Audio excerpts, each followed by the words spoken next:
أرسله إلى الناس كافة بشيرا ونذيرا. أما بعد فإن خير الحديث كتاب الله وخير الهدي هدي محمد صلى الله عليه وسلم وشر الأمور محدثاتها وكل محدثة بدعة وكل بدعة ضلالة وكل ضلالة في النار.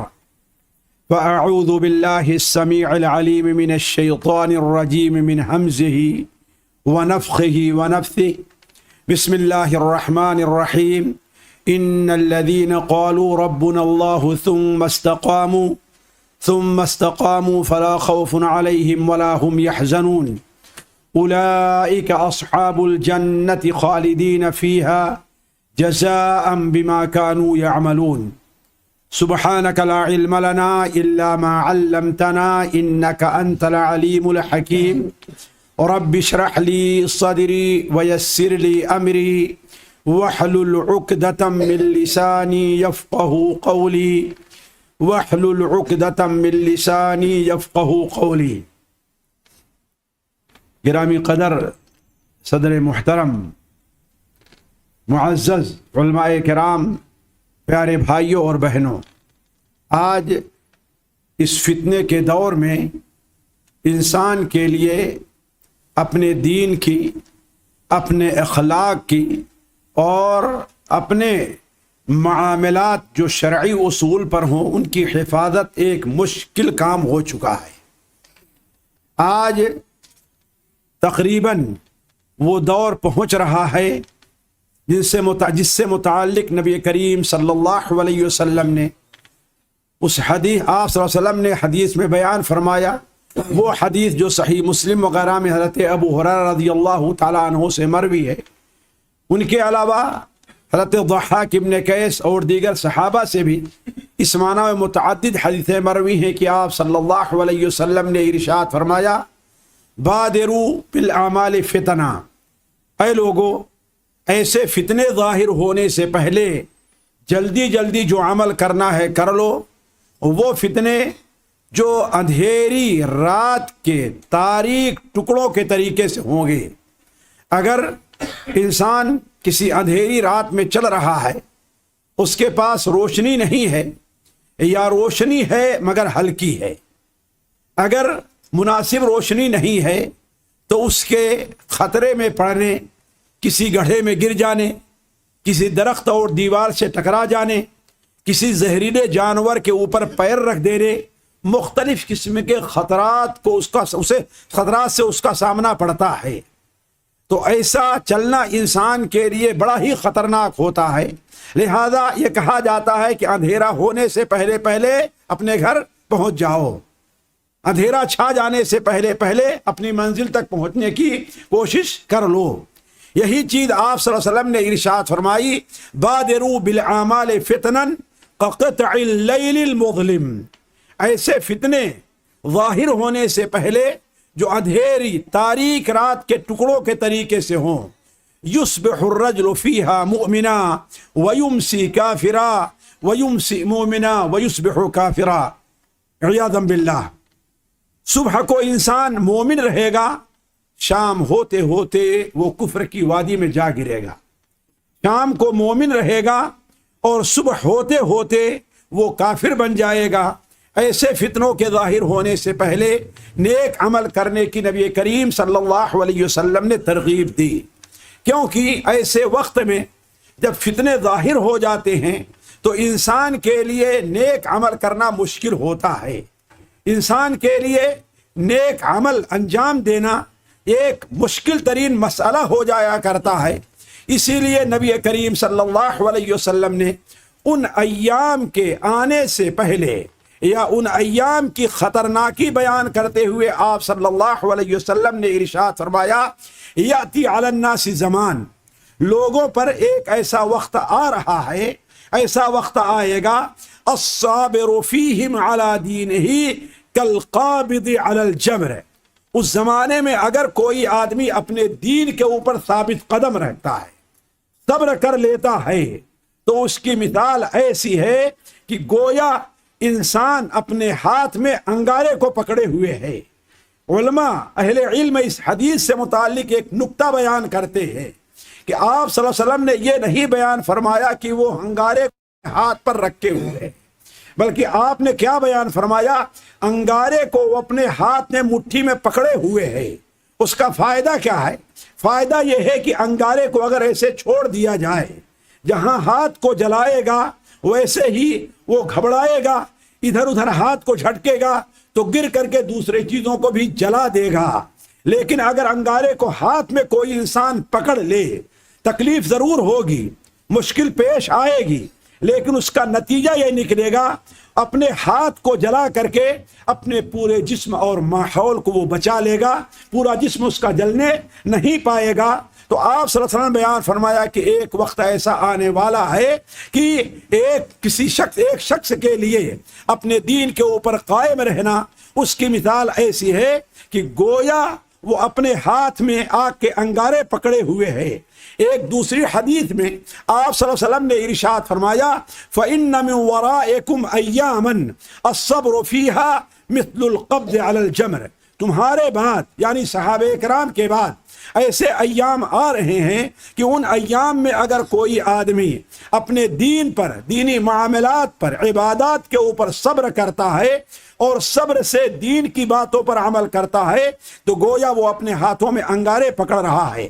ایسے وقت میں میرے عزیزوں، میرے بھائیوں اور بہنوں، ایک مومن کی سب سے بڑی ذمہ داری جو بنتی ہے وہ یہ ہے کہ وہ اپنے دین کی حفاظت کرے، اپنے اخلاق کی حفاظت کرے، اپنے معاملات کو شرعی اصول کی مخالفت سے دور رکھے۔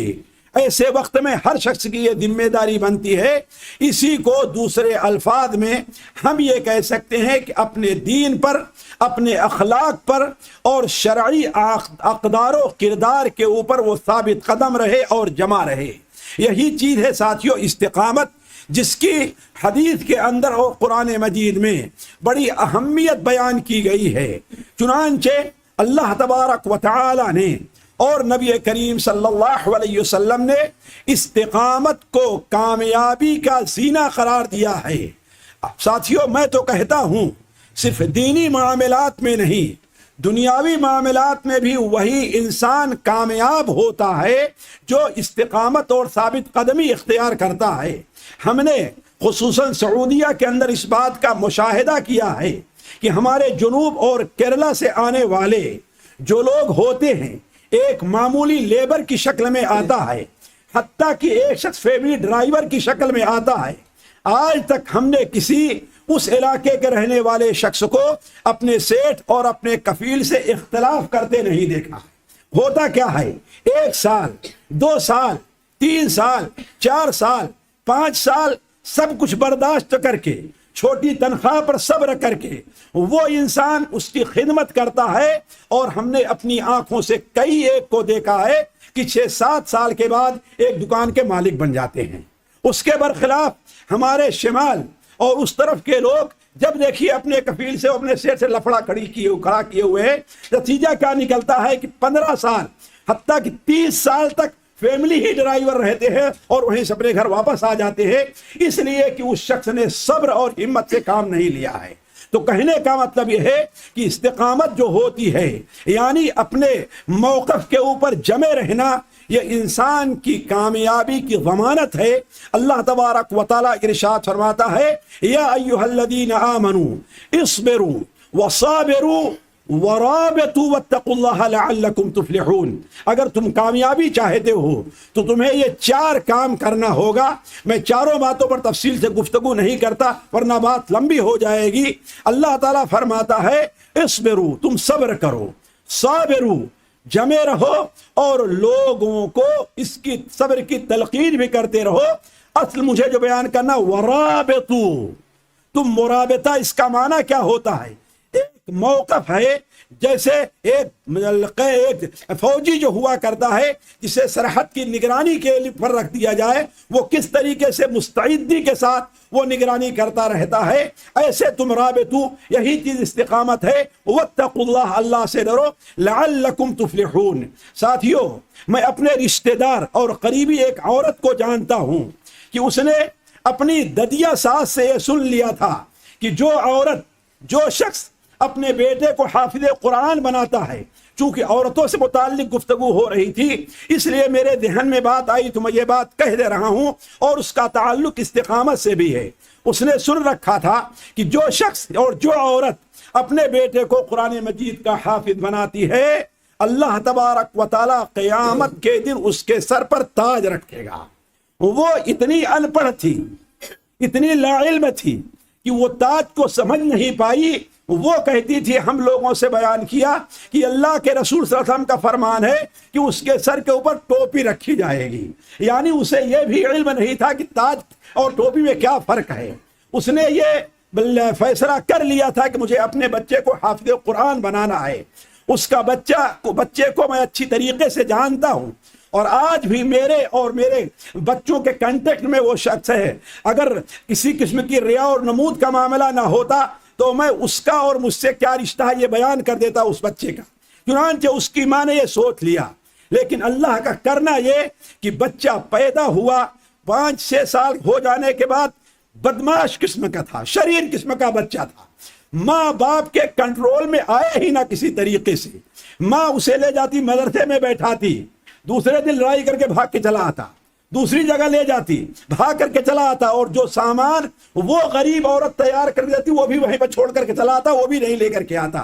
یہاں تک عاجز آ کر کے، چونکہ اس نے یہ فیصلہ کر لیا تھا کہ مجھے قیامت کے دن اپنے سر کے اوپر ٹوپی پہننی ہے مجھے، لہذا اس نے فیصلہ کر لیا کہ اس بچے کو مجھے حافظ قرآن بنانا ہے۔ بچہ یا 9 سال یا 10 سال کا تھا، اسے اپنے گھر سے نکال دیا۔ بچہ اپنی ماں کے چاچا کے پاس جاتا ہے، چاچا پیسے والا تھا اور اینٹ کا بھٹا اس کے پاس تھا، اینٹ کا بھٹا اس کے پاس تھا۔ اس نے کہا کہ تم میری بیٹی کو بہت تنگ کرتے ہو، تمہیں میں اپنے گھر نہیں رکھوں گا۔ کہتا ہے ہاں تم بھی اسی کے چچا ہوگا۔ یہ کہہ کر کے چلا گیا دوسری جگہ، اپنی خالہ کے یہاں جاتا ہے۔ خالہ کہتی تجھے میں اپنے گھر میں نہیں رکھوں گی، تو میری بہن کو بہت تنگ کرتا ہے۔ کہتا ہے تو بھی تو نہ اسی کی بہن ہے، جیسے وہ ہے ویسے تو بھی ہے نا، لہذا وہاں نکل گیا۔ 3 مہینے تک وہ اپنے ننیال میں بچہ بھٹکتا رہا، کبھی کسی کے گھر میں کھانا مل جائے، کبھی کسی کے گھر میں کھانا مل جائے، اور شریر قسم تھا، جہاں موقع ملتا، جس کے گھر میں موقع ملتا گھس جاتا اور کھانا کھا کر پیٹ بھر کر نکل آتا۔ یہاں تک کہ اس عورت کے باپ نے سفارش کی کہ بیٹی دیکھو اس کی صحت کیسے بگڑتی جا رہی ہے، اس کو اپنے گھر آنے کی اجازت دو۔ کہتی ہے کہ ابو جان، یہ دیکھیے استقامت، ابو جان اگر آپ اس کے بارے میں کوئی سفارش کریں گے تو میں آپ کے گھر بھی نہیں آؤں گی۔ یہاں تک کہ ماں بیمار، اور 3 مہینے گزر گئے، اپنی ماں کو دیکھنے کے لیے نہیں گئی، جبکہ گھر کے اندر مشکل سے 3 کلومیٹر کا فاصلہ تھا، لیکن نہیں گئی۔ نتیجہ یہ ہوا کہ بچہ مجبور ہو کے گھر آتا ہے، اسے لے جاتی ہے، مدرسے میں ڈالتی ہے، لیکن 2-3 کے بعد پھر لڑائی کر کے سارا سامان چھوڑ کر کے چلا آیا۔ اب اس نے کیا فیصلہ کیا کہ اس کو کھدیڑنا شروع کیا۔ وہ بچہ نہر ہے بغل میں، اسی پٹری پر چڑھ کر کے بھاگتا ہوا جا رہا ہے، وہ اس کے پیچھے دوڑتی ہوئی جا رہی ہے۔ آخر میں دیکھی کہ ایک گاڑی والا آتا ہے، وہ کہتی بھیا مجھے گاڑی پر بیٹھا لو، یہ میرا بچہ ہے، پاگل ہو گیا ہے، اور وہ بھاگ کر کے جا رہا ہے۔ لیکن جب گاڑی پر بیٹھتی ہے اور بچے نے دیکھا کہ میری ماں میرے قریب آ رہی ہے تو کودا اور دریا کے اندر، نہر کے اندر کود کر کے دوسرے طرف چلا گیا۔ اب کیا کرے، لیکن اس نے اس کا پیچھا نہیں چھوڑا، یہاں تک کہ عاجز آ کر کے تھک کر کے گر پڑتی تھی، لیکن پھر اٹھتی تھی اور پھر پیچھا کرتی تھی، یہاں تک کہ لے کر کے آئی اور درخت سے باندھ دیا اس بچے کو۔ باندھ دینے کے بعد گوشت کاٹنے والا ایک بگدا لیتی ہے اور بورا لیتی ہے، کہتی تجھے کاٹ کر کے اسی نہر کے اندر پھینک دوں گی، اور بڑھی اس کی طرف۔ جب بچے نے سمجھا کہ ہاں اب یقیناً مجھے مار دے گی، تو کہتا ہے مجھے چھوڑ دو، اب میں پڑھنے جاؤں گا، اب میں پڑھنے جاؤں گا۔ چنانچہ ہوا، اللہ کی قسم یہ کوئی افسانہ نہیں ہے، میں بہت سی حقیقی باتیں چھوڑ دے رہا ہوں اس لیے کہ پورا وقت نہیں بیان کرنے کا۔ آج وہ بچے کو لے کر کے جاتی ہے ایک قاری صاحب پاس، موائمہ کے ایک مدرسے میں۔ وہ کہتی ہے قاری صاحب میں بہت پریشان ہو چکی ہوں، میرے اس بچے کو آپ پڑھا دیجئے، میں آپ کے مدرسے کو 1 بکرا دوں گی اگر میرا بچہ حافظ قرآن بن گیا۔ تو کہتا تو اتنی پریشان ہے، اچھا آپ چھوڑ دے۔ آج وہ بچہ حافظ قرآن ہے، قاری قرآن ہے، اس کا دوسرا بیٹا حافظ ہوتا ہے، تیسرا بیٹا 15-16 پارہ کا حفظ کر لیا ہے، آج اس بیٹے لڑکے کی ایسی آواز ہے کہ وہ پڑھتا جائے اور آپ سنتے جائیے۔ تو کہنے کا مطلب ہے کسی بھی معاملے میں ثابت قدمی اور ہمت سے کام لینا، استقامت سے کام لینا، یہ کامیابی کی علامت ہے۔ دوسری چیز یہ ہے ساتھیوں کہ اللہ تبارک و تعالی نے اس استقامت کی اہمیت کے پیش نظر میں یہ بات اس لیے بیان کر رہا ہوں کہ آج استقامت کا معاملہ ہمارے اندر سے تقریباً بالکل غائب ہے۔ آج لوگ استقامت کا لفظ سنتے ہیں، ہم مولوی حضرات اور داعی حضرات استقامت پر تقریر کرتے ہیں، لیکن ہم خود اس کے اوپر جمے نہیں رہتے اور ثابت قدم نہیں رہ پاتے ہیں اور اس کو ثابت نہیں کرتے، اور جانتے ہیں بغیر استقامت کے کوئی شخص جنت میں جا نہیں سکتا ہے۔ نبی کریم صلی اللہ علیہ وسلم نے استقامت کی بڑی اہمیت بیان فرمائی ہے، اللہ کے رسول اللہ تبارک و تعالی نے بڑی اہمیت بیان فرمائی ہے۔ صرف ایک اہمیت اور ذکر کر کے میں اپنا موضوع آگے بڑھاتا ہوں۔ دیکھیے، استقامت کی اہمیت کے پیش نظر اللہ تبارک و تعالی نے قرآن مجید میں اپنے نبیوں کو اللہ تک استقامت کا حکم دیا ہے، اللہ کے رسول صلی اللہ علیہ وسلم کو استقامت کا حکم دیا ہے، اور تمام مومنوں اور مسلمانوں کو استقامت کا حکم دیا ہے۔ چنانچہ اللہ تبارک و تعالی حضرت موسیٰ اور حضرت ہارون علیہ السلام کے تذکرے میں فرماتا ہے، اللہ تعالیٰ نے ان سے فرمایا فَاسْتَقِيمَا وَلَا تَتَّبِعَانِ سَبِيلَ الْمُفْسِدِينَ، تم دین کے اوپر قائم رہو، جو تمہیں تعلیمات دی جا رہی ہے، فرعون کے ظلم سے تنگ آ کر کے، فرعون سے ڈر کر کے اس کے اندر کسی قسم کی کمی نہ آنے پائے۔ نبی صلی اللہ علیہ وسلم کو اللہ تبارک و تعالی نے سورہ ہود کے اندر اللہ تعالیٰ ارشاد فرماتا ہے فَاسْتَقِمْ كَمَا أُمِرْتَ، جیسا کہ آپ کو حکم دیا جا رہا ہے ویسے ہی آپ اور آپ کے ساتھی جو لوگ ہیں وہ دین کے اوپر قائم رہیے، استقامت اختیار کیجئے، وَلَا تَطْغَوْا، ادھر ادھر جانے کی کوشش نہ کیجئے۔ اللہ تبارک و تعالیٰ مومنوں کو حکم دیتا ہے فَاسْتَقِيمُوا إِلَيْهِ وَاسْتَغْفِرُوهُ، تم اللہ تبارک و تعالیٰ کے دین کے اوپر قائم رہو، اور اگر اس استقامت کے اندر کوئی کمی تم سے رہ جاتی ہے تو وَاسْتَغْفِرُوا، اللہ تبارک و تعالیٰ سے استغفار کرو۔ علی کل حال کہنے کا مطلب یہ ہے ساتھیو، استقامت کی اس دنیا زندگی کے اندر جہاں پر دینی اعتبار سے بڑی اہمیت ہے، وہیں پر دنیاوی اعتبار سے بڑی اہمیت ہے۔ اب میں چونکہ مجھے جو عنوان دیا گیا ہے وہ یہ دیا گیا استقامت، فضائل اور وسائل، طریقے، تو استقامت کی فضیلت سے متعلق بھی چند باتیں آپ کے سامنے رکھ دوں، اور کوئی لمبی چوڑی گفتگو کرنے کے بعد استقامت کی فضیلت میں جو صرف ایک آیت آپ کے سامنے قرآن مجید میں ایک جگہ جہاں اللہ تعالیٰ فرمایا ہے، اور عموماً جتنے ائمہ ہیں تقریباً ان کو یہ آیت یاد رہتی ہے اور یہ آیت پڑھا کرتے ہیں، ان الذین قالوا ربنا اللہ ثم استقاموا تتنزل عليهم الملائكة ألا تخافوا ولا تحزنوا وأبشروا بالجنة التي كنتم توعدون نحن أولياؤكم في الحياة الدنيا وفي الآخرة ولكم فيها ما تشتهي أنفسكم ولكم فيها ما تدعون نزلا من غفور الرحیم۔ انہی دو آیتوں کے اندر یا تین آیتوں میں اللہ تبارک و تعالیٰ نے استقامت کی متعدد فضیلتیں بیان فرمائی ہے، بلکہ 6 یا 7 فضیلتیں بیان فرمائی ہیں۔ سب سے پہلی فضیلت اللہ تعالیٰ نے یہ بیان فرمائی ہے کہ جو استقامت پسند ہوا کرتا ہے اللہ تبارک و تعالیٰ کے فرشتوں کا اس پر نزول ہوتا ہے۔ اللہ کے فرشتے آتے کیوں ہیں؟ اسے تسلی دینے کے لیے، اس کی مدد کرنے کے لیے، اس کی ڈھارس بڑھانے کے لیے کہ تو پریشان نہ ہو، تو اکیلے نہیں ہے، تیرے ساتھ اور بھی بہت سے لوگ ہیں، اگر کوئی تیرے ساتھ نہیں ہے تو کم سے کم اللہ تبارک و تعالیٰ تو ہے تیرے ساتھ۔ چنانچہ اللہ تعالیٰ قرآن مجید فرماتا ہے ضرب اللہ مثلا للذین آمنوا امرأة فرعون، اللہ تبارک و تعالیٰ ان لوگوں کی مثال جو ایمان لے آئے ہیں انہیں فرعون کی بیوی کی مثال پیش کر رہا ہے۔ فرعون کی بیوی کی مثال کیا ہے؟ حضرت آسیہ بنت مزاحم علیہ السلام رضی اللہ عنہا، یہ حضرت موسیٰ علیہ السلام سے بڑی محبت کرتی تھیں، آپ پر ایمان لے آئیں، بلکہ مفسرین کہتے ہیں جب حضرت موسیٰ علیہ السلام کا مقابلہ فرعون کے جادوگروں سے ہوا تو وہ اپنے گھر میں بیٹھ کر کے دعا کرتی تھی کہ اللہ تبارک و تعالیٰ کس کو کامیاب کرے؟ موسیٰ علیہ السلام کو کامیاب کرے، جادوگروں کو کامیاب نہ ہونے دے۔ تو حضرت موسیٰ علیہ السلام پر ایمان لے آئیں۔ جب فرعون کو معلوم ہوا کہ میں موسیٰ کا سب سے بڑا مخالف ہوں اور میرے ہی گھر میں اس سے محبت کرنے والے، اس پر ایمان لانے والے موجود ہیں، لہذا اپنی بیوی کو فرعون دھمکیاں دیتا ہے، مارتا ہے۔ جب عاجز آ گیا، کوئی صورت کامیاب نہیں ہوئی، تو اسے برے طریقے سے قتل کرنے کے بارے میں سوچا۔ چنانچہ حضرت ابو ہریرہ رضی اللہ تعالیٰ عنہ، حضرت سلمان فارسی رضی اللہ تعالیٰ عنہ، ان دونوں صحابی سے صحیح سند کے ساتھ مروی ہے کہ فرعون انہیں دھوپ کے اندر لٹا دیتا تھا، آسیہ بنت مزاحم کو، اور چلچلاتی دھوپ۔ ذرا سوچیں، وہ عورت جو کسی شاہی گھرانے کے اندر پڑ رہی ہو، جو ریشم کے اوپر لیٹتی ہو اور سونے کے برتن میں کھانا کھاتی ہو، اسے اگر زمین میں دھوپ میں لٹا دیا جائے تو اس کی کیا کیفیت ہوگی؟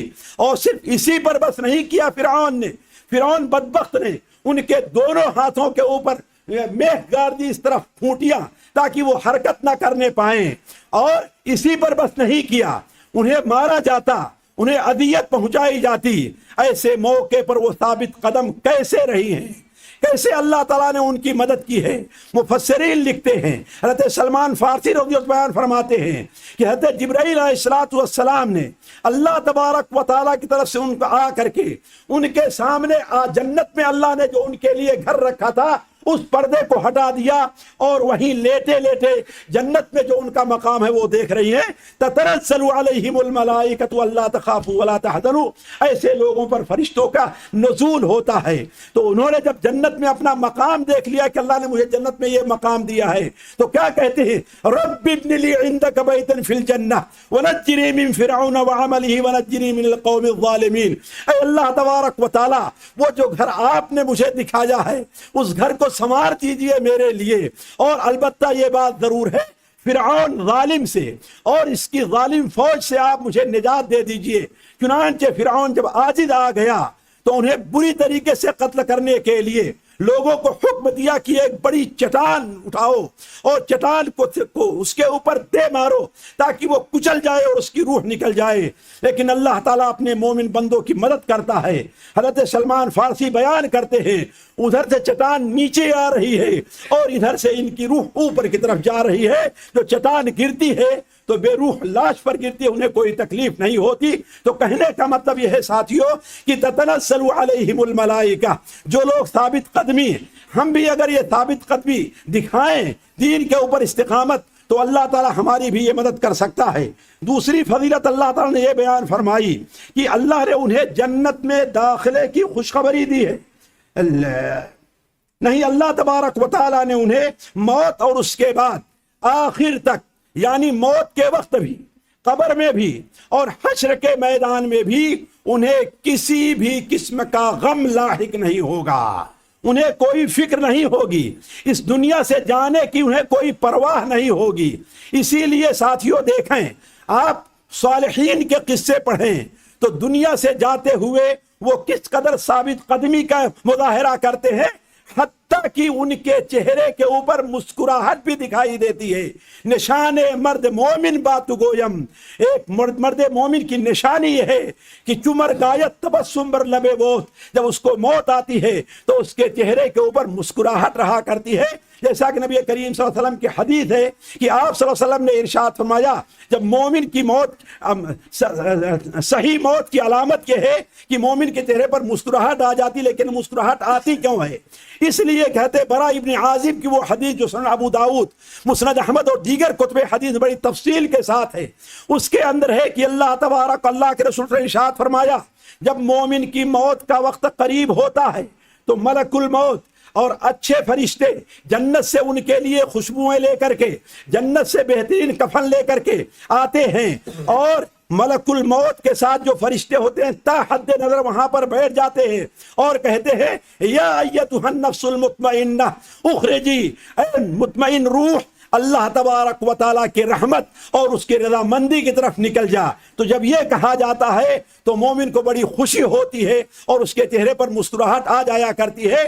اسی وقت فرشتے حاضر ہوتے ہیں اور کہتے ہیں اب غم کا، پریشانی کا، مصیبت کا دور ختم ہو چکا ہے، نہ تمہیں کوئی غم لاحق ہوگا، نہ کوئی پریشانی لاحق ہوگی۔ اب تو تمہارے لیے قبر میں بھی آرام ہے اور قبر کے بعد حشر میں بھی تمہیں سکون ملے گا اور آخرت میں بھی سکون ملنے والا ہے۔ بلکہ مختصر کرتے ہوئے میں آپ کے سامنے یہ بتاؤں، قتادہ وغیرہ سے صحیح سند کے ساتھ یہ تفسیر مروی ہے کہ اللہ کے رسول صلی اللہ علیہ وسلم نے ارشاد فرمایا، وہ دو فرشتے جو مومنین کے ساتھ اس دنیا میں رہتے ہیں، ساتھیوں ہر مومن کے ساتھ اگر انسان غور کرے تو روزانہ صرف 4 فرشتے نہیں بلکہ 8 فرشتے اور ان سے زیادہ فرشتے بھی ایک مومن کے ساتھ رہا کرتے ہیں۔ ہم اس کو محسوس نہیں کرتے، ہم یہ سمجھتے ہیں کہ وہ دو فرشتے جو ہمارے نامہ اعمال کو لکھتے ہیں صبح سے لے کے شام تک اور شام سے لے کے صبح تک، یہ 4 فرشتے وہ ہیں جو صبح سے لے کے شام تک اور شام سے لے کر کے صبح تک ایک مومن بندے کی حفاظت کے اوپر متعین رہا کہتے ہیں، لہو معقبات من بین یدیہ ومن خلفہ یحفظونہ من امر اللہ۔ اسی طریقے سے ایک فرشتہ اور ہوا کرتا ہے جو ہمارے ساتھ رہتا ہے اور ہمارے لیے دعا کرتا ہے۔ وہ کون سا فرشتہ ہے؟ وہ فرشتہ نبی کریم صلی اللہ علیہ وسلم نے ارشاد فرمایا، جب بندہ اپنے گھر میں داخل ہوتا ہے شام کو اور اگر بسم اللہ کہہ کے اپنا دروازہ کھولتا ہے اور بسم اللہ کہہ کے اپنا دروازہ بند کرتا ہے تو اللہ تعالیٰ کا ایک فرشتہ بھی اس کے بعد گھر میں داخل ہو جایا کرتا ہے۔ حالانکہ وہاں پر شیطان بھی بڑھتا ہے، لیکن جب اس نے بسم اللہ کہہ لیا تو فرشتہ شیطان کو بھگا کر کے اس کے ساتھ گھر میں داخل ہو جاتا ہے۔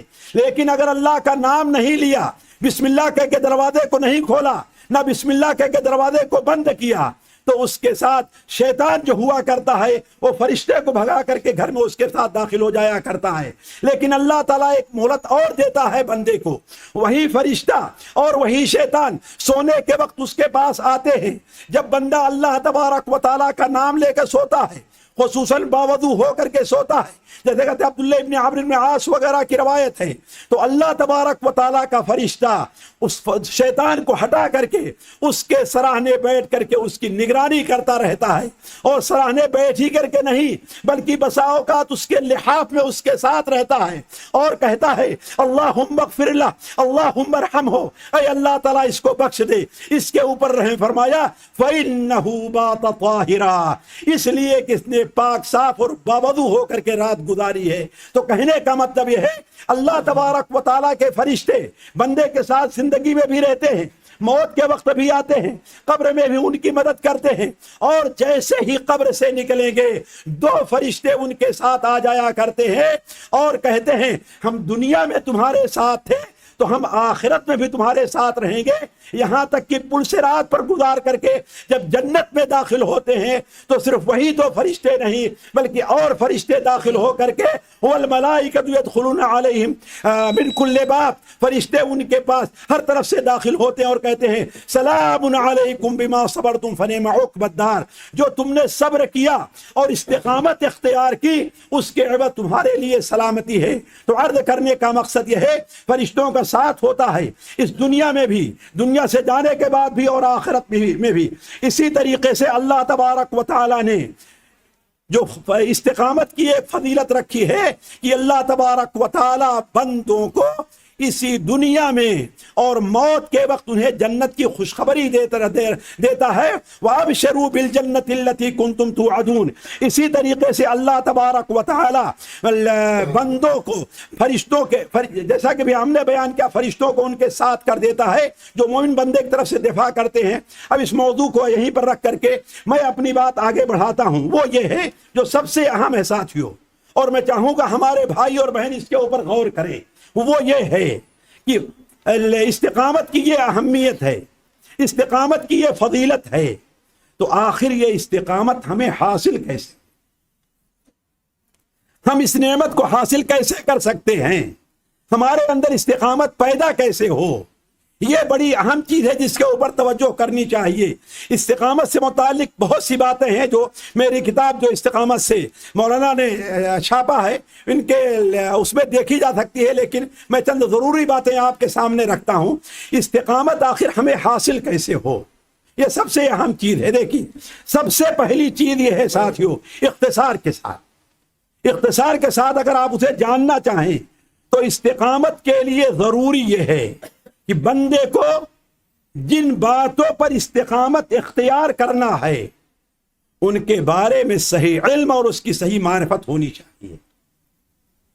ایک شخص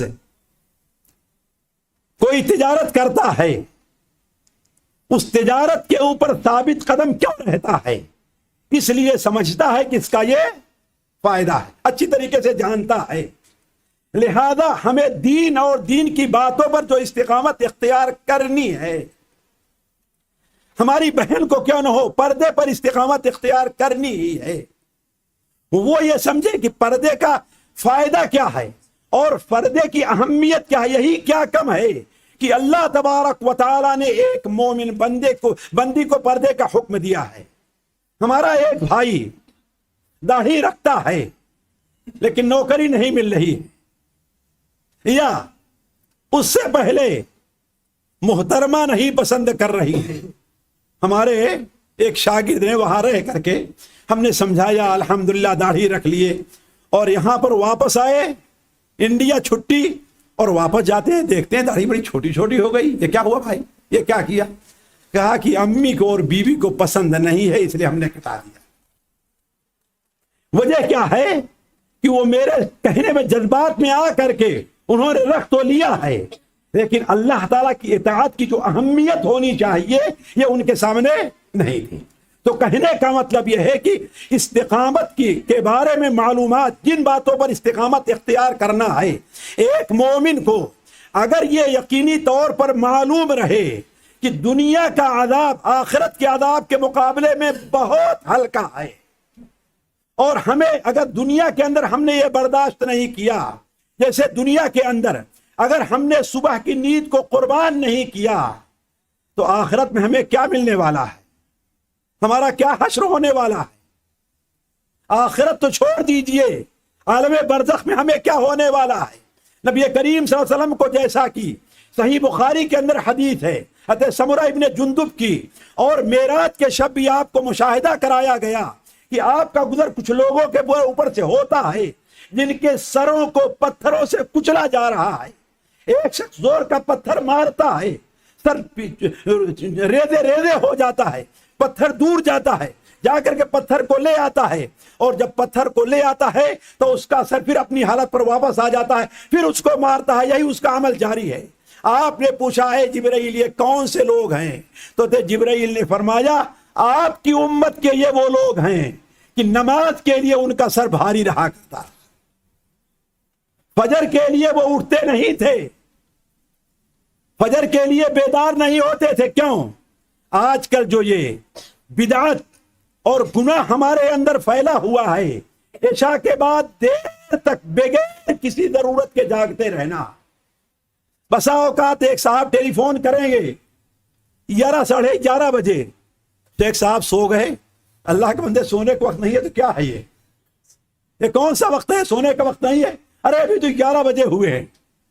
اللہ کے بندے سونے کے لیے 3 گھنٹہ گزر گئے، 3 گھنٹے سے پہلے سونا چاہیے تھا، لیکن ابھی تم 11 بجے سو گئے۔ نتیجہ کیا نکلتا ہے ساتھیوں کہ فجر کے لیے اٹھا نہیں جاتا، اور اگر کوئی بہت جلد اٹھتا بھی ہے تو اتنا بھاری اس کا سر رہا کرتا ہے کہ نماز میں اس کا جی نہیں لگتا۔ تو اس فرشتے حضرت جبرائیل نے کیا بتایا؟ یہ وہ لوگ ہیں نماز کے وقت جن کا سر بھاری رہا کرتا تھا، اس لیے ان کے سر کو کچلا جا رہا ہے۔ تو کہنے کا مطلب اگر کوئی بندہ اس پر یقین رکھے کہ اگر آج اس دنیا میں فجر کے لیے میں سوتا رہا تو اللہ تبارک و تعالی جہنم سے پہلے عالم برزخ میں ہمیں عذاب دینے والا ہے، تو یقیناً وہ کبھی بھی نہیں سوئے گا۔ لیکن سوتے کیوں ہیں؟ حتیٰ کہ پڑھے لکھے لوگ بھی سوتے کیوں ہیں؟ تقریر کرنے والے لوگ بھی سوتے کیوں ہیں؟ برا نہ مانیں گے، کیوں؟ اس لیے کہ ان حدیثوں کو پڑھا تو ہے لیکن ان کا علم نہیں ہے۔ قرآن مجید میں علم اور معرفت میں فرق ہے. علم قرآن اس کو کہتا ہے جس کے مطابق عمل کیا جائے. اگر عمل نہ کیا جائے تو چاہے آپ اس کو علامہ کہیں، وہ علامہ نہیں، وہ جاہل ہے. قرآن مجید میں اسے معرفت کہتے ہیں. یعرفون نعمت اللہ ثم ینکرونہا. اللہ کی نعمت کے معرفت ہے لیکن اس کا انکار کرتے ہیں، یعنی اس پر عمل نہیں کرتے. تو عمل نہ کیا جائے علم کے مطابق تو وہ علم نہیں ہوتا. علم وہ ہوتا ہے جس کے مطابق عمل کیا جائے.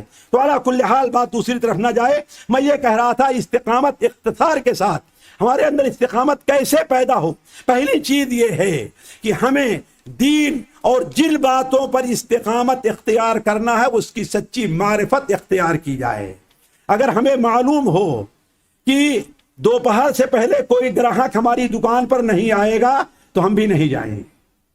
اور اگر معلوم ہو جائے کہ انتظار کر رہا ہوگا تو ہمیں نیند کیوں؟ اس لیے کہ ہمیں معلوم ہے.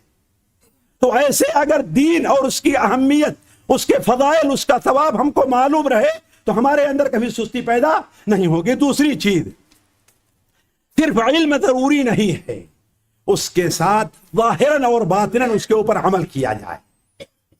ظاہراً اور باطناً یعنی دل سے اس کو اچھی طریقے سے یہ سمجھے کہ ہاں یہ اللہ تعالیٰ کا کام ہے اور اخلاص سے اللہ تعالیٰ کے لیے کرے، اور ظاہری طور پر بھی اپنے ظاہر کو بھی اس کے مطابق بنائے. ہم میں سے بہت سے لوگ یہ دھوکہ دیتے ہیں، ارے شیخ آپ نہ دیکھیں کہ میں داڑھی مڑائے ہوئے ہوں، آپ نہ دیکھیں کہ میں فلاں فلاں سے میرا تعلق ہے، میرا دل بڑا صاف ہے، بڑا صحیح ہے میرا دل. اللہ کی قسم برا نہ مارے، میرا کوئی بھائی وہ جھوٹ بول رہا. اگر دل صاف ہوتا تو یہ چہرہ صاف نہ رہتا. چہرے پر گندگی کیوں ہے؟ آپ کے قول نعوذ باللہ، اللہ کے حالانکہ نور ہے یہ. اللہ تعالیٰ معاف کرے، گندگی کہنا کفر ہے. یہ مجھ سے غلطی ہو گئی، اللہ معاف کرے. استغفر اللہ استغفر اللہ استغفر اللہ. یہ گندگی نہیں ہے، یہ کیا ہے؟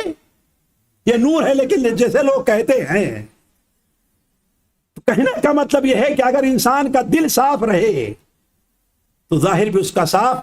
یہ تو ہو سکتا ہے دل ظاہر صاف ہے لیکن دل صاف نہیں ہے.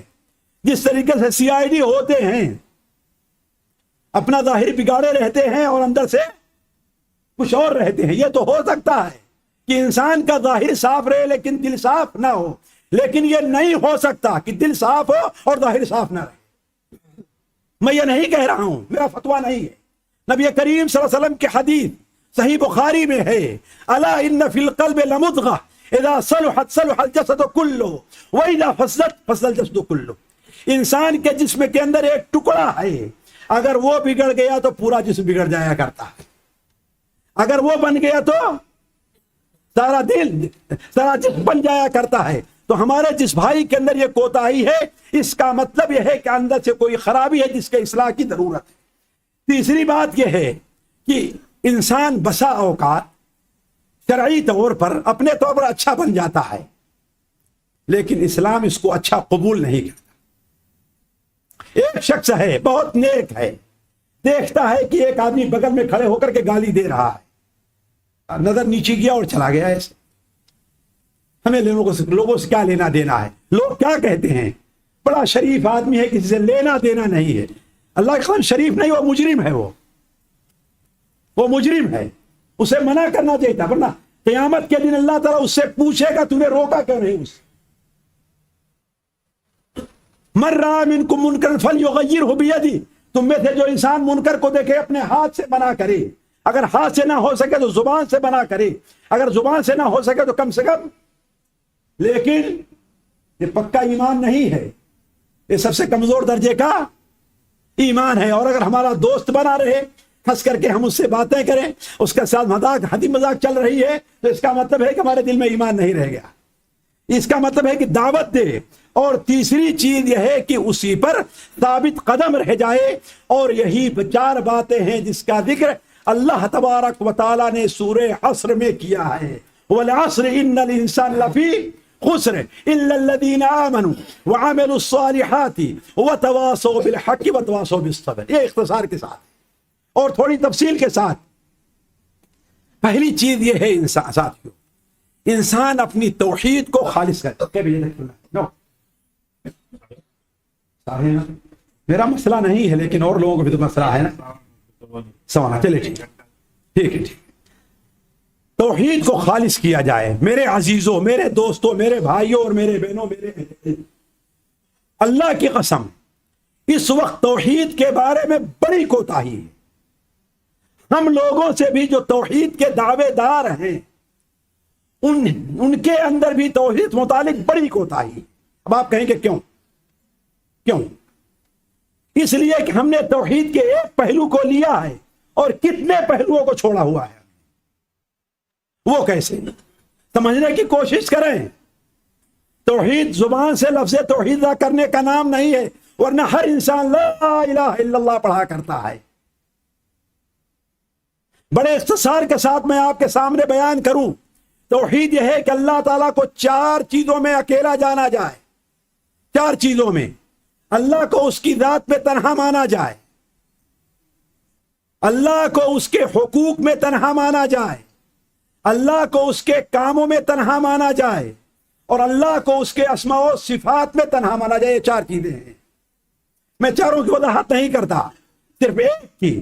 اللہ تعالیٰ کو اس کے حقوق میں تنہا مانا جائے. اللہ کا حق کیا ہے ہمارے اوپر؟ جی اللہ کا حق کیا ہے ہمارے اوپر؟ عبادت حق ہے اللہ کا، ہے کہ نہیں؟ اللہ کا حق ہمارے اوپر کیا ہے؟ اللہ کی. لیکن عبادت کہتے کس کو؟ بڑے اختصار کے ساتھ جن عبادات کا ہم سے اللہ کے لیے مطالبہ ہے، ہر آدمی سمجھ جائے گا اس کو. اس کی 4 صورتیں ہیں. اس عبادت کی 4 صورتیں ہیں، اور جب تک 4 نہیں پائی جائیں گی ہم موحد نہیں بنیں گے.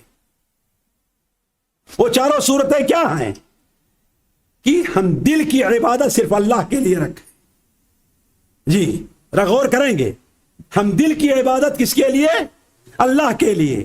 زبان کی عبادت اللہ کے لیے، مال کی عبادت اور جسم کی عبادت اللہ کی. جی ہاں، زبان کی عبادت کیا ہے ساتھیوں؟ اللہ کا ذکر ہے، دعا ہے کہ نہیں؟ اللہ پر توکل ہے، نہیں اللہ سے استغاثہ ہے، فریاد رسی ہے. یہ کیا چیزیں ہیں؟ دل کی عبادتیں ہیں، زبان کی عبادتیں ہیں. ان میں کسی کے ساتھ کسی کو حصہ، حالانکہ آپ جانتے ہیں زبان سے انسان کبھی کبھار کیسے شرک کر جاتا ہے. میں بہت سے لوگ مبتلا ہوں گے. آپ کسی کے پاس گئے، آپ کو پیسے کی ضرورت ہے، میں آپ سے بڑی امید لے کر کے آیا ہوں، اگر آپ چاہ لیں تو ہمارا کام ہو جائے گا، اگر آپ چاہ لیں تو ہمارے گاؤں میں مسجد بن جائے گی. ایسا کہتے کہ نہیں کہتے؟ لیکن کیا یہ توحید کے موافق ہے؟ اللہ کہاں گیا؟ اس مجبور انسان کا کیا چاہنا ہے؟ اس کی کیا قدرت ہے؟ جب اگر اللہ تعالیٰ نہ چاہے تو. تبھی تو امام بخاری رحمہ اللہ اپنی کتاب الادب المفرد میں حضرت عبداللہ ابن عباس رضی اللہ تعالیٰ عنہما سے نقل کرتے ہیں کہ ایک شخص نبی صلی اللہ علیہ وسلم کے پاس آتا ہے اور کہتا ہے ما شاء اللہ وشئت، جو اللہ چاہے اور آپ چاہیں. آپ نے کہا ارے اجعلتنی للہ ندا، ارے بدبخت تو نے مجھے اللہ کے برابر کر دیا. ما شاء اللہ وحدہ، اللہ اکیلے چاہے. اللہ کی مشیت میں کسی کو کوئی شرکت حاصل نہیں. اللہ کے رسول نے یہ بھی نہیں قبول کیا بلکہ اسے شرک قرار دیا. کہ جائے کہ کوئی یہاں پر اللہ کا نام لے ہی نہیں، کہے کہ جو آپ چاہے لے تو میرا کام ہو جائے. میں اسے آپ سے بڑی امید لے کر کے آیا ہوں، آپ پر میرا بڑا اعتماد ہے. اللہ کہاں گیا؟ یہ کہیے کہ اللہ کے بعد آپ پر اچھا اعتماد، میرا بڑا اعتماد. اللہ کے بعد اگر آپ چاہ لیں تو میرا کام ہو جائے. اس طریقے سے دل کی عبادت کیا ہے ساتھیوں، جو میں اصل چیز بیان کرنا چاہتا ہوں. ہمارے دل کی بھی عبادتیں ہیں کہ نہیں ہیں؟ اور دل کی عبادت سب سے اہم عبادت ہے. لا يستقیم ایمان عبد حتی یستقیم قلبہ، کسی بندے کے ایمان میں استقامت نہیں آ سکتی ہے. کوئی مومن بندہ مستقیم نہیں بن سکتا ہے حتی یستقیم قلبہ، یہاں تک کہ اس کا دل درست ہو جائے، اس کا دل مستقیم بن جائے. تو دل کی توحید کیا ہے؟ عبادت کیا ہے ساتھیوں؟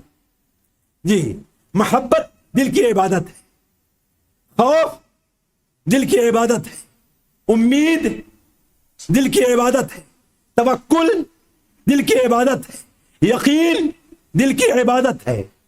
اور آج ہماری امید اپنی نوکری، اپنی دکان پر زیادہ ہے، اللہ تعالیٰ سے کم ہے۔ اللہ تعالیٰ کا خوف ہمارے دل میں کم ہے اور دوسروں کا خوف ہمارے دل میں زیادہ ہے۔ اللہ تعالیٰ کے وعدوں پر یقین کم ہے، اور دکان جب ہم کھولیں اور ہمیں یہ ہے کہ ہاں بھائی اس میں فائدہ ہو، اس پر ہمارا یقین زیادہ ہے۔ آج کتنے لوگ ہیں جو دل کے شرک کے اندر مبتلا ہیں، نتیجہ کیا ہے؟ ان دھوکہ بھی دیتے ہیں، لوگوں کا مال بھی ہڑپ کرتے ہیں، جمعیت کا مال بھی کھا جایا کرتے ہیں، سب کچھ ہوتا ہے۔ کیوں؟ اس لیے کہ اللہ دل کی جو عبادت ہے وہ صحیح نہیں چل رہی۔ تو اسی کہنے کا مطلب کہ عبادت کو انسان چاہے مالی عبادت ہے، جسمانی عبادت ہے یا قلبی عبادت ہے، زبانی بات، ہر عبادت کس کے لیے خاص کیا جائے؟ اللہ تبارک و تعالیٰ کے لیے۔ اسی لیے اللہ تعالیٰ جہاں فرماتا ہے ان الذین قالوا ربنا اللہ ثم استقاموا، پھر وہ لوگ مستقیم رہے، اس کی تفسیر کرتے ہوئے حضرت ابوبکر صدیق رضی اللہ عنہ بیان فرمایا کہ ثم استقاموا کا معنی یہ ہے الاستقامت اللہ تشرک باللہ شیئا۔ استقامت یہ ہے تو اللہ تعالیٰ کے ساتھ کوئی کسی کو شرک نہ کرے، کسی کو شریک نہ کرے۔ اس طریقے حضرت عمر فاروق اور دوسرے لوگوں کا بھی یہ قول ہے، لیکن میں اس کو تفصیل میں نہیں جانا چاہتا۔ دوسری چیز جس سے ہمارے اندر جو ہے استقامت پیدا ہو سکتی ہے، ساتھیوں میری بات غور سے سنیں، اور اللہ کی قسم بہت کمی اس میں ہے، بہت کمی۔ میں قسم اس لیے کھا کر کہتا ہوں کہ میں خود اپنے اور اپنے ساتھیوں پر اس کا مشاہدہ کرتا ہوں۔ اگر کسی کو استقامت چاہیے تو اپنے دل کے اندر وہ اخلاص پیدا کرے، قلبی عبادات سے متعلق اخلاص پیدا کرے۔ یہ بتائیے ایک شخص ہے، دکان پر جاتا ہے کہ نہیں جاتا ہے؟ چاہے سردی ہو چاہے گرمی ہو، سویا ہے یا نہیں سویا ہے، نوکری پہ جاتا ہے یا نہیں جاتا ہے؟ کیوں؟ اس لیے کہ وہ اپنے دکان کے بارے میں مخلص ہے۔ اگر اسی طریقے سے اخلاص اس کا پایا جائے اللہ تبارک اس کی عبادت کے بارے میں، آج مشکل یہ ہے ساتھیوں، اخلاص کے اوپر سب سے کم تقریر کی جاتی ہے۔ تقریروں کے اندر آ گیا کسی بندے کا عمل کب قبول ہوگا؟ جب اس میں اخلاص پایا جائے، اللہ کے رسول کی مطابقت پائی جائے، یہی کہتے ہیں نا۔ لیکن اخلاص ہے کیا؟ کتنی تقریریں آج تک آپ لوگوں نے سنی ہے؟ اخلاص کس کو کہتے ہیں؟ ہمارے اندر اخلاص کیسے پیدا ہو؟ کون سی چیزیں ہیں جو اخلاص کے منافی ہیں؟ ہمارے سلف اخلاص پر کتنی توجہ دیتے تھے۔ ایک بزرگ تابعی کسی دکان میں داخل ہوئے کچھ سامان لینے کے لیے۔ یہ دیکھیے ہمارے اخلاص کے اندر کمی، ہمارے اخلاص میں۔ ہم کسی دکان پر جائیں گے اور ہم مولوی صاحب ہیں، ہم امام صاحب ہیں، تو چاہیں گے کہ ہمیں وہ مال سستا دے۔ ہے بات صحیح کہ نہیں صحیح؟ کیوں؟ ہمارے مولوی ہونے کے لحاظ اخلاص کہاں رہ گیا؟ کہاں اخلاص؟ تو اپنی مولویت کو پیسے کے بیچنا چاہتا ہے۔ اگر سوچیں چور دروازے اخلاص کو جو برباد کرتے ہیں، اسی لیے میں کہتا ہوں اخلاص پر تقریریں کم ہوتی ہیں۔ ان بزرگ کے پاس، وہ بزرگ دکان میں گئے اور جب کھڑے ہوئے تو دکاندار کے پاس ایک شخص بیٹھا ہوا تھا۔ اس نے کہا کہ دیکھو یہ فلاں صاحب ہے، ذرا سودا ان کو ٹھیک سے دینا۔ وہ وہاں سے اٹھے اور نکل کے چلے آئے۔ کہا کہ ہم سودا اپنے مال سے خرید رہے ہیں، اپنے دین سے نہیں خرید رہے ہیں۔ سودا کس سے خرید رہے ہیں؟ ہم اپنے مال سے، دین سے خرید نہیں رہے۔ تو کہنے کا مطلب یہ ہے بندہ اپنے اندر اخلاص پیدا کرے۔ اگر بندے کے اندر اخلاص پیدا ہو جائے تو بندے کے اندر استقامت پیدا ہو سکتی ہے۔ اسی طریقے سے استقامت کے پیدا کرنے کے لیے بندے کو چاہیے کہ اللہ تعالیٰ سے اپنے تعلقات کو استوار کرے۔ تعلقات اللہ، اپنے آپ کو اللہ تعالیٰ سے جوڑے رکھے، اور جب اللہ تعالیٰ سے اپنے جوڑے رکھے گا، یقین ہے، توکل ہے، عبادت کرنا ہے، اللہ کا ذکر کرنا ہے، تو اللہ تعالیٰ اس طریقے اس کے بندے کا اخلاص پیدا کر دے گا۔ اسی طریقے سے اخلاص کے لیے ضروری یہ ہے کہ بندہ اللہ ظاہری فرائض کا خصوصی طور پر اہتمام کرے، خصوصی طور پر فرائض کا، فرض نمازوں کا، فرض روزوں کا، فرض زکوٰۃ کا۔ اور جیسے ابھی شیخ بیان کر رہے تھے عورتوں سے متعلق، ایما امرأۃ صلت خمسہا وصامت شهرها وحسنت فرجها وأطاعت بالها قیل لها ادخلی من ای ابواب الجنت شئتی. جو عورت 5 وقت کی نماز کا اہتمام کر لے، اپنے مہینے کا روزہ رکھ لے. اسی لیے ساتھیوں میں کہتا ہوں عورتوں کے لیے جنت میں جانا مردوں کے مقابلے میں آسان ہے. عورتیں اگر قدر کر لیں تو ان کے لیے جنت میں جانا مردوں کے مقابلے میں آسان ہے. اللہ نے کتنا آسان طریقہ بتایا کہ جو عورت 5 وقت کی نماز پڑھ لے، 1 مہینے کا روزہ رکھ لے اور اپنے شوہر کی اطاعت کر لے اور اپنے شرمگاہ کی حفاظت کر لے، تو کہنے کا مطلب یہ ہے کہ سب سے اہم چیز یہ ہے کہ انسان فرائض کا اہتمام کرے. اسی لیے نبی کریم صلی اللہ علیہ وسلم نے ارشاد فرمایا استقیموا ونعم ما ان استقمتم. تم لوگ استقامت اختیار کرو، اور اگر استقامت اختیار کرو تو یہ بڑی اہم چیز ہے، بڑی اچھی چیز ہے، بڑی خوبی کی، بڑے فائدے کی چیز ہے. لیکن یاد رکھو استقامت پیدا کرنے والی کون سی چیز ہے؟ وَخَيْرُ أَعْمَالِكُمُ الصَّلَاةُ. تمہارا سب سے بہتر عمل نماز ہے، جسے آج مسلمانوں نے قربان کر دیا. آج کوئی شخص 3 وقت کی نماز پڑھ لیتا ہے، 4 وقت کی، تو سمجھتا ہے کہ ہم بڑا اچھا کر رہے ہیں.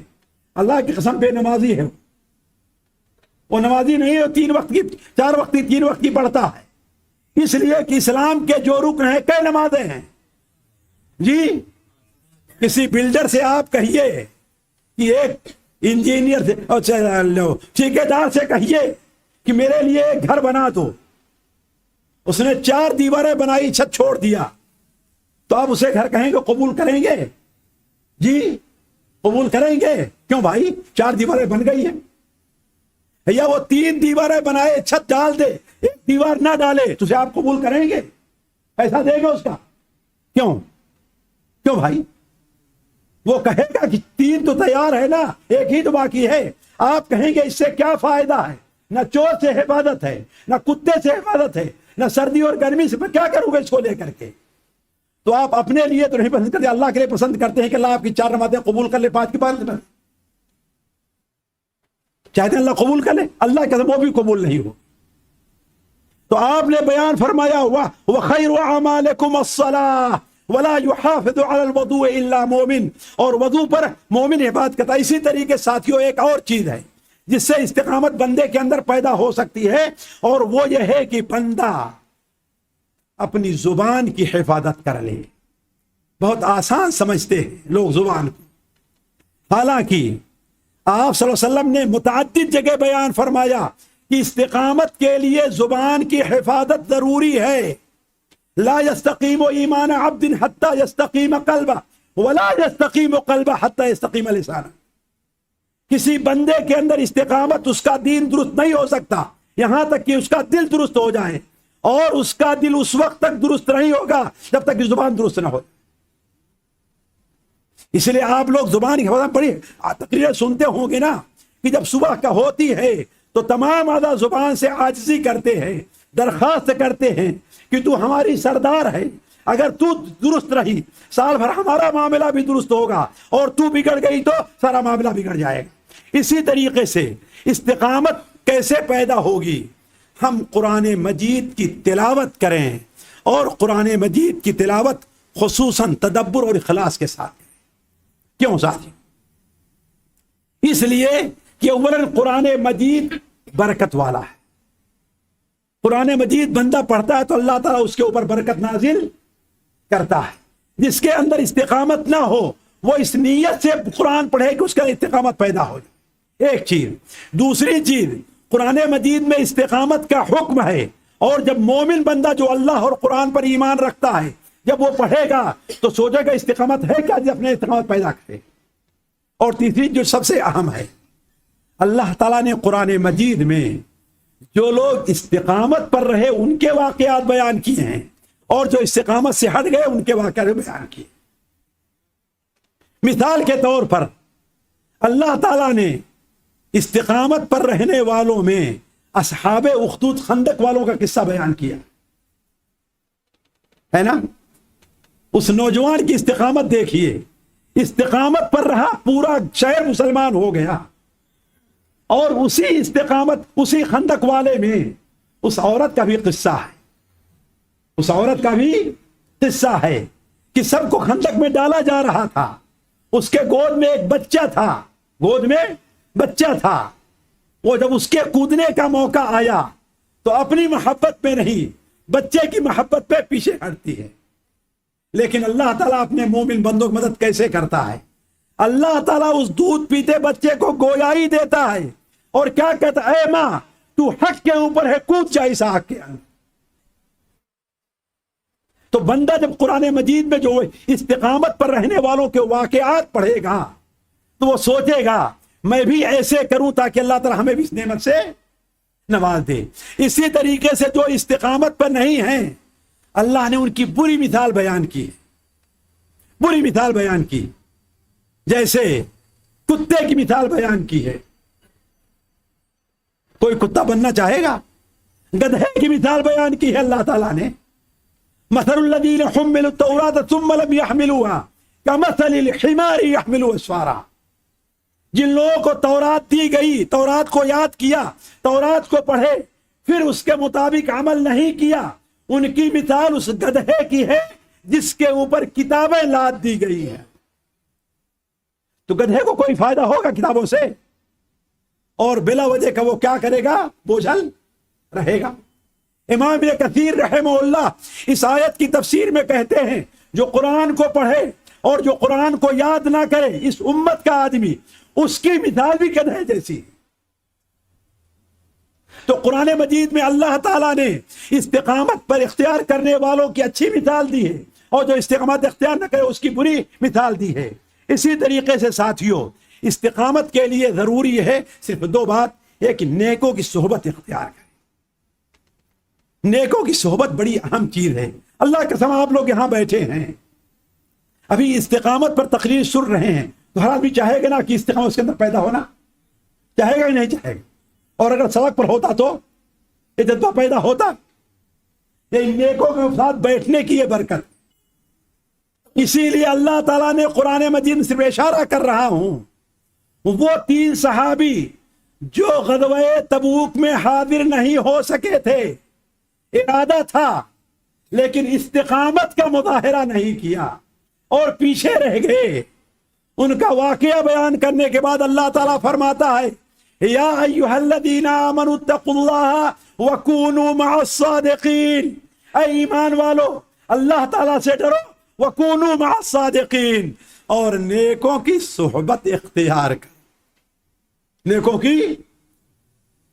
کی صحبت ساتھیوں بڑی برکت والی ہے، اللہ تعالیٰ کی رحمت نازل ہوتی ہے، اللہ تعالیٰ کے فرشتے ان کا احاطہ کر لیتے ہیں۔ فرشتے جب احاطہ کر لیں گے تو آپ کو کس بات کی تلقین کریں گے؟ استقامت کی، نہ کی بد استقامی کی۔ اسی طریقے سے آخری چیز، صحابہ کرام اور ان کے بعد جو لوگ ہیں ان کے واقعات کو بھی پڑھیں کہ کس طریقے سے وہ لوگ دنیا کی تمام تکلیفیں برداشت کر کے وہ استقامت کے اوپر قائم رہے ہیں۔ جیسے ابھی شیخ صاحب اس عورت کا واقعہ بیان کر رہے تھے نا، جو کالی تھی، کلوٹی تھی، لیکن اس کی فضیلت کتنی ہے؟ کس کے عوض؟ استقامت کے عوض ملی ہے یہ فضیلت کہ اسے جنت اللہ تعالیٰ دے گا۔ اور ایک کتنی سعادت کی بات ہے کہ بندہ زمین پر چل رہا ہے اور اللہ اس کا نام جنت میں لکھ رہا ہے۔ ساتھیوں ذرا سوچیں آپ، کتنی سعادت کی بات ہے یہ، جس کو مل جائے بس۔ لیکن آپ بھی اپنا نام لکھوا سکتے ہیں، کوئی فرشتہ ہونا ضروری نہیں، لکھوا سکتے ہیں۔ وجہ کیا تھی؟ اس کا استقامت پائی گئی۔ تو اللہ نے تو اس قسم کے واقعات جب ہم پڑھیں گے پہلے اور بعد کے، تو اللہ تعالیٰ ہمارے اندر بھی وہ جذبہ پیدا کرے گا۔ اللہ تعالیٰ سے دعا ہے کہ اللہ تعالیٰ ہم میں سے ہر شخص کو استقامت عطا فرمائے۔ اس فتنے کے دور میں اللہ تعالیٰ ہمارے آپ کے دین کی حفاظت فرمائے، ہمارے بچوں کو، ہمارے نوجوانوں کو، ہماری نوجوان بہنوں بچیوں کو اللہ تعالیٰ اپنے دین پر ثابت قدمی اختیار فرمائے۔ دین کی طرف چاروں طرف سے حملے ہو رہے ہیں، ان کی آزادی چھیننے، ان کو بددین بنانے کی کوشش ہو رہی ہے۔ اللہ تعالیٰ ظالموں کی اس کوشش کو ناکام کرے۔ اللہ تعالیٰ ہمارا آپ کا یہاں پر جمع ہونا قبول فرمائے۔ یہاں جمع ہونے کی برکت سے اللہ تعالیٰ ہمارے گناہوں کو معاف فرما دے۔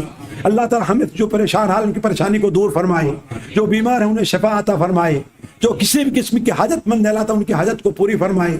سبحانک اللہم و بحمدک اشہد ان لا الہ الا انت استغفرک و اتوب الیک.